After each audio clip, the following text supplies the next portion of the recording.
चलिए आज हम डायरेक्ट इनडायरेक्ट के सेकंड टॉपिक में, सेकंड सेगमेंट में आते हैं। टेंस हमने कंप्लीट कर लिया है। आज हम डायरेक्ट इनडायरेक्ट का जो सेकंड सेगमेंट है उसे कहा जाता है कंजंक्शंस। इसको टैली करेंगे बिकॉज कंजंक्शंस एक बहुत बड़ा रोल प्ले करता है डायरेक्ट इनडायरेक्ट के स्ट्रक्चर में, बहुत इंपॉर्टेंट रोल प्ले करता है रिपोर्टेड स्पीच में, बहुत इंपॉर्टेंट रोल प्ले करता है नरेशन में।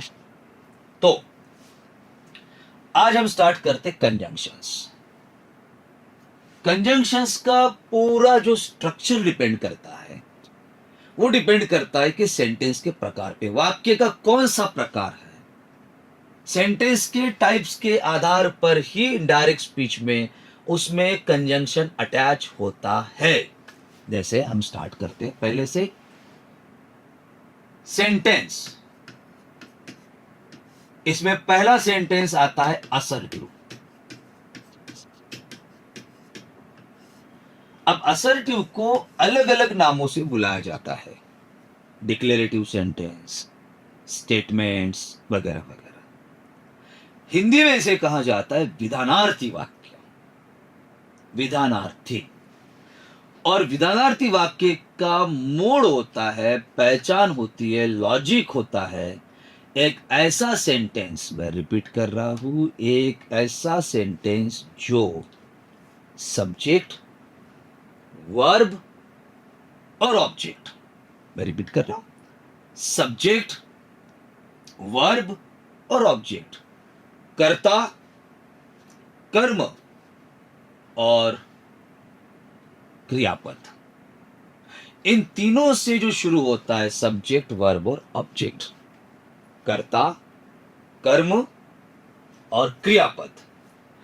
अब इनडायरेक्ट स्पीच में इस सब्जेक्ट, वर्ब, ऑब्जेक्ट में जो कंजंक्शन आता है उस कंजंक्शन को कहा जाता है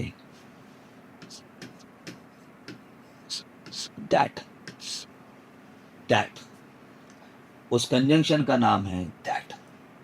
क्योंकि सेंटेंस असर्टिव है, विधानार्थी है, तो उस सेंटेंस को कहा जाता है असर्टिव सेंटेंस। यहां कंजंक्शन आता है दैट। अब उस सेंटेंस का स्ट्रक्चर कुछ इस प्रकार से होता है जिसमें कर्ता भी है, कर्म भी है और क्रियापद भी है। आगे बढ़ते, आगे बढ़ने के बाद हमें पता चलता है यहां पे कि दूसरी जो कैटेगरी होती है सेंटेंस की उसे कहा जाता है इंपरेटिव सेंटेंस। और इंपरेटिव सेंटेंस को हमारी भाषा में कहते हैं विधानार्थी वाक्य, विधानार्थी। इस विधानार्थी वाक्य में जो कंजंक्शन आता है वो होता है टू, TOO। यहां पे अगर हम इंपरेटिव सेंटेंस के स्ट्रक्चर को कैरी करें तो सब्जेक्ट निकल के बचता है वर्ब और ऑब्जेक्ट। मतलब एक ऐसा सेंटेंस जिसकी शुरुआत मेन वर्ब से हो रही हो, मेन वर्ब। मैं रिपीट कर रहा हूं, मेन वर्ब। और दूसरी सरप्राइजिंग चीज यह है कि इस मेन वर्ब में सबसे इंपॉर्टेंट होता है इंपरेटिव सेंटेंस में कि वो वर्ब 1 ही रहे, वर्ब 1। उदाहरण के लिए अगर मैंने एक सेंटेंस लिखा, आई राइट अ लेटर, यहां आई हुआ हमारा सब्जेक्ट, वर्ब हुआ फर्स्ट 1, अ लेटर हुआ ऑब्जेक्ट। या राइट की जगह आप रोड भी लिख सकते हो, डजेंट मैटर, वो भी असर्टिव में आएगा। कोई भी एक सेंटेंस जो कंप्लीट है। लेकिन जैसे ही हमने यहां से आई हटाया, इस आई को कट किया, सेंटेंस यहां बना राइट अ लेटर, लेकिन ये वर्ब होना, रोट अ लेटर, ये इंपरेटिव में नहीं आएगा। राइट अ लेटर, यही इंपरेटिव में आएगा। तो ऐसी जगह पे हमें जो सेंटेंस मिलता है वो होता है इंपरेटिव सेंटेंस। और इस इंपरेटिव सेंटेंस को कहा जाता है, सॉरी, इंपरेटिव सेंटेंस में जो कंजंक्शन आता है वो कंजंक्शन हमें कहलाता है टू। पहला पॉइंट। दूसरा, एक और चीज मैं यहां क्लियर कर दूं, एक और चीज, थोड़ा सेंटेंस टैली करते हम फिर से। Mohan said to Mohini follow me. अब यहां देखिए, फॉलो यू जो है वर्ड है, ये वर्ब वन है। सेड टू का टोल्ड सेंटेंस में टोल्ड ऑर्डर्ड कैसे होता है बाद में टॉपिक जब सेंटेंस स्टार्ट करेंगे तब मैं उसको बताऊंगा। ये रूल कह रहा है कि यार टू कॉमा रिप्लेस होकर जो वर्ड आ रहा है टू आ रहा है, टू के बाद ये बन जाता है इंफिनिट वेबल। पर कहीं तो भी हमने ये पढ़ा था, पढ़ाते समय देखा था कि डायरेक्ट इनडायरेक्ट के हिसाब से वर्ब चेंज होता है, टेंस चेंज होता है। भाई यहां तो चेंज ही नहीं हुआ। रूल अगर है, वर्ब अगर चेंज हो रहा है तो फॉलो से फॉलोड बनना चाहिए, क्यों नहीं बना? पहला पॉइंट। और दूसरा, यहां कंजंक्शन टू ही क्यों आया? तो एक चीज याद रखे, जब टू वर्ब वन के साथ आता है, मैं रिपीट कर रहा हूं, टू जब वर्ब वन के साथ आता है तो उसे इंग्लिश में एक वर्ड मिलता है इंफिनिटिव। इंफिनिटिव, और इंफिनिटिव का मीनिंग होता है, आई रिपीट, इंफिनिटिव का मीनिंग होता है एक ऐसा वर्ब जो किसी भी टेंस में नहीं बदलता। जैसे राइट रोट बनेगा, रिटन बनेगा।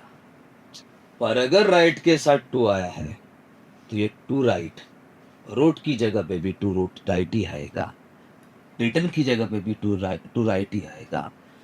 इंफिनिटिव एक ऐसा वर्ब है जिसकी वर्ब के साथ टू अटैच होता है, एक ऐसा वर्ब है कि आप इसे किसी भी टेंस में लेके चले जाइए, किसी भी, ये बदलेगा नहीं, ये सेम वैसे रहेगा, ये चेंज नहीं होगा।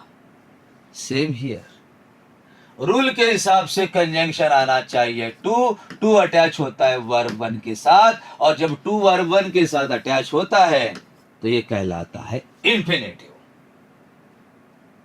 नाउ तीसरा जो सेंटेंस है हमारा वो है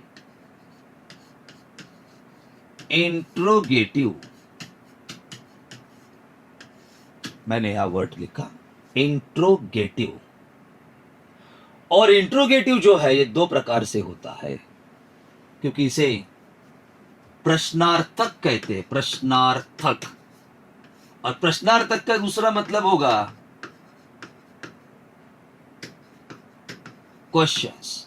तीनों चीजों को एक साथ स्टडी करो।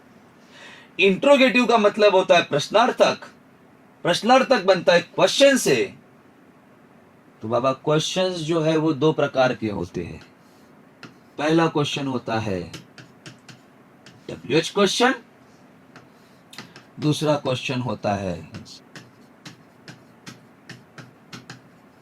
Verbal question. अब दोनों में डिफरेंस क्या है मैं फिर भी यहां बता रहा हूं आपको। हम क्वेश्चंस पे है, क्वेश्चंस का मतलब होता है प्रश्नार्थक, और प्रश्नार्थक का मतलब होता है इंट्रोगेटिव। इंट्रोगेटिव के दो पार्ट होते हैं। पहला WH क्वेश्चन, दूसरा वर्बल क्वेश्चन। वर्बल क्वेश्चन को और में कहा जाता है S-no type question, S-no type question. और WH क्वेश्चन को कहा जाता है इनफॉर्मेटिव क्वेश्चन। दोनों के और निकनेम बता रहा हूं मैं।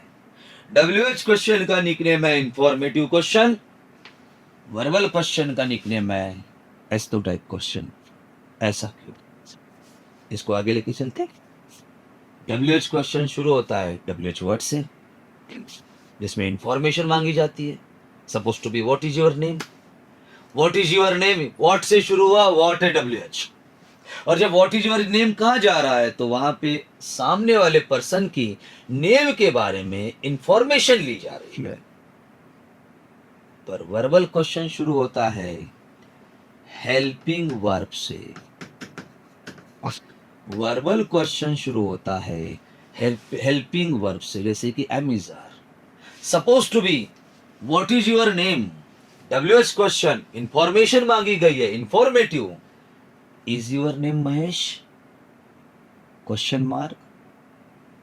सामने वाला व्यक्ति अगर महेश है तो वो यस कहेगा, और सामने वाला व्यक्ति अगर महेश नहीं है तो वो नो कहेगा। हो गया ना यस नो टाइप क्वेश्चन, क्योंकि वर्बल क्वेश्चन था।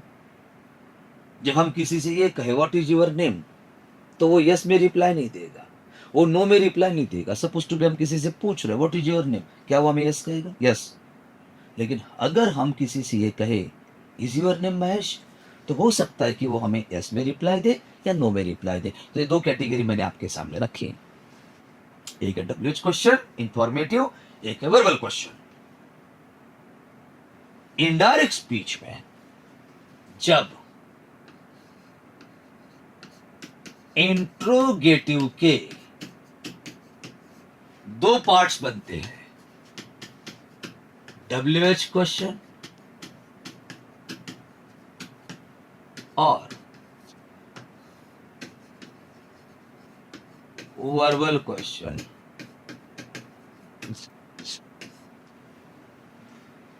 इन दोनों टाइप के क्वेश्चंस में इनडायरेक्ट स्पीच में अलग अलग कंजंक्शन आता है।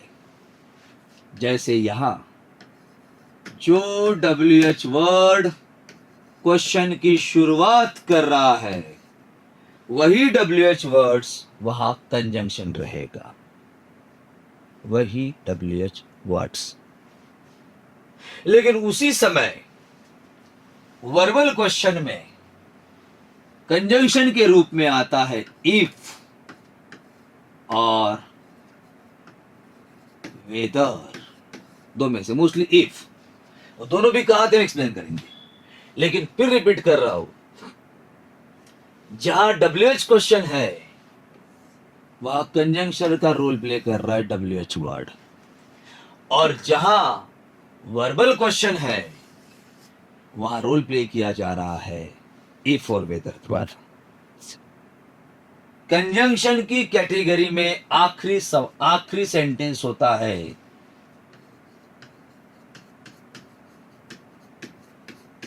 एक्सक्लेमेटरी। इसको हिंदी या मराठी में कहा जाता है उद्गारवाचक। एक्सक्लेमेटरी, उद्गारवाचक। जैसे किसी भी क्वेश्चन की पहचान क्वेश्चन मार्क होता है, किसी भी क्वेश्चन का एंड क्वेश्चन मार्क के साथ होता है, वैसे ही उद्गारवाचक का एंड भी क्वेश्चन मार्क के साथ नहीं, एक सिंबल के साथ होता है, और उस सिंबल को कहा जाता है एक्सक्लेमेटरी साइन। एक्सक्लेमेटरी, मैंने रिपीट कहा, एक्सक्लेमेटरी साइन। हिंदी में इसे कहा जाता है उद्गारवाचक चिन्ह, मराठी हिंदी में। एक्सक्लेमेटरी सेंटेंस की शुरुआत दो वर्ड से होती है, एक है व्हाट और एक है हाउ। एक है व्हाट, एक है हाउ। फिर बेसिक में आते, उद्गारवाचक वाक्य एक्सक्लेमेटरी सेंटेंस का मतलब होता है सडन एक्सप्रेशंस। शॉकिंग भी हो सकता है, सरप्राइजिंग भी हो सकता है, हैप्पी भी हो सकता है, एक्साइटमेंट भी हो सकता है, कुछ भी हो सकता है। ऑन पेपर अगर हम बात करें, ग्रामेटिकल लेवल पे बात करें, सेंटेंस पैटर्न पे बात करें, तो मोस्ट ऑफ द टाइम इसकी शुरुआत दो शब्दों से होती है, एक है व्हाट, एक है हाउ। और एक्सक्लेमेटरी सेंटेंस के लिए इनडायरेक्ट स्पीच में जो कंजंक्शन आता है वो कंजंक्शन होता है दैट। तो कैटेगराइज करते हैं। पहला असर्टिव कंजंक्शन दैट, दूसरा इंपरेटिव कंजंक्शन टू, तीसरा इंट्रोगेटिव दो पार्ट WH वर्बल, WH में WH वर्ड, वर्बल में इफ वेदर, और आखिरी वाला एक्सक्लेमेटरी कंजंक्शन दैट। सो हमने टेंसेस के बाद डायरेक्ट इनडायरेक्ट स्पीच का सेकंड सेंटेंस कंप्लीट किया। ये सेकंड सेंटेंस होता है कंजंक्शंस। इसका तीसरा इंपॉर्टेंट सेगमेंट हमारे पास बाकी है जिसका नाम है प्रोनाउन, सर्वनाम।